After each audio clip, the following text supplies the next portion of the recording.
আসসালামু আলাইকুম, সবাইকে স্বাগতম জানাচ্ছি মজাদার আরেকটি নতুন রেসিপি দেখার জন্য। খাবারটা দেখতে যেমন লোভনীয়, খেতেও সুস্বাদু। চলো তাহলে রেসিপিটি দেখে নেওয়া যাক। এখানে আমি 3টা কই মাছ নিয়েছি। মাছগুলো আগে থেকে কেটে কেটে নিয়েছি। এই যে দেখো, মাঝখানে চিড় দিয়ে নিয়েছি। তোমরা এইভাবে রান্না করলে চিড় দিয়ে নিবে। তো এখন মশলাগুলো অ্যাড করে দিচ্ছি। দিয়ে দিচ্ছি লেবুর রস, লবণ, হলুদ গুঁড়ো এবং মরিচ গুঁড়ো। পরিমাণ মতোই সবগুলো দিব। দিয়ে দিচ্ছি সয়াবিন তেল পরিমাণ মতন। তো এখন মাছটাকে আমি ম্যারিনেট করে রাখবো প্রায় আধা ঘন্টার মতো। তোমাদের যদি সময় কম থাকে তাহলে তোমরা সাথে সাথেই রান্না করে নিতে পারো। এখন হালকা করে মাছটা আমি ভেজে নিব। তো ফ্রাই প্যানে দিয়ে দিচ্ছি তেল। এক এক করে সব মাছগুলো আমি দিয়ে দিব। মাছটা কিন্তু বেশি ভাজা যাবে না, না হয় শক্ত হয়ে যাবে। যেহেতু আমি রান্না করব, তার জন্য হালকা ভেজে নেব। এই কই মাছটা ভাজি খেতে খুবই ভালো লাগে। একদম লাল লাল করে ফ্রাই করে নিলে ও ভাতের সাথে খেতে খুবই ভালো লাগে। তো মাছটা আমার অলরেডি ভাজা হয়ে গেছে। দেখো, হালকা করে ভেজে নিয়েছি। এপিট ওপিট কড়া করে ভাজা যাবে না। তো এই কড়াইতে দিয়ে দিব এখন তেল পরিমাণ মতো। সরিষার তেল দিয়ে দিচ্ছি। যেহেতু তেল কই হবে, তার জন্য তেলটা একটু বেশি লাগবে।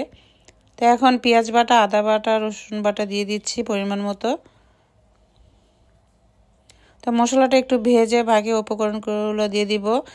দিয়ে দিচ্ছি একটু পানি, যেন মশলাটা পুড়ে না যায়। এখন লবণ দিয়ে দিচ্ছি। দিয়ে দিচ্ছি হলুদ গুঁড়ো, দিয়ে দিচ্ছি মরিচ গুঁড়ো, দিয়ে দিচ্ছি ধনের গুঁড়ো। তো সব উপকরণটা ভালো করে মিশিয়ে আমি এখন টমেটোর সস দিয়ে দিচ্ছি।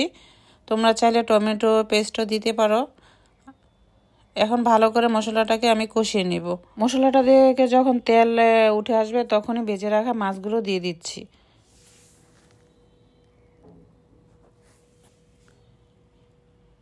মাছটাকে মশলার সাথে মিশিয়ে দিব, যেন ভেঙে না যায়, সেভাবে নাড়তে হবে। এখন পরিমাণ মতো পানি দিয়ে দিচ্ছি মাছটা সিদ্ধ হওয়ার জন্য। 10 মিনিটের জন্য ঢেকে দিচ্ছি। ঢাকনাটা উঠিয়ে আবার মাছটাকে নেড়ে ছেড়ে দিব। কাঁচামরিচ দিয়ে দিচ্ছি।